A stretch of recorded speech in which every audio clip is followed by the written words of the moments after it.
Le Soleil communique à la Terre de l'énergie.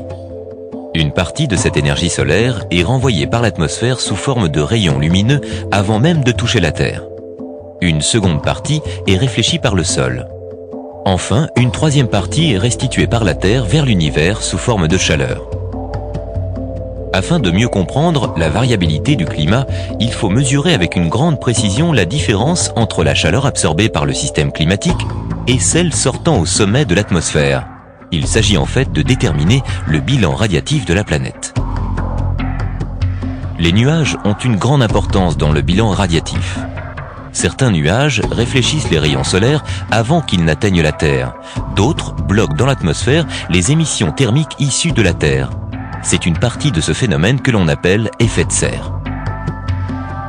C'est un phénomène naturel qui piège la chaleur dans les basses couches de l'atmosphère, assurant à la surface de la Terre une température propice au développement et au maintien de la vie.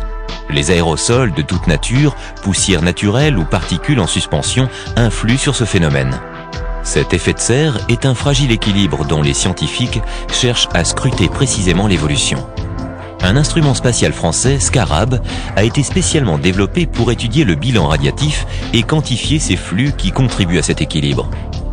Cet instrument va notamment permettre de s'intéresser à une problématique moderne, l'influence des activités de l'homme sur les modifications climatiques de la planète.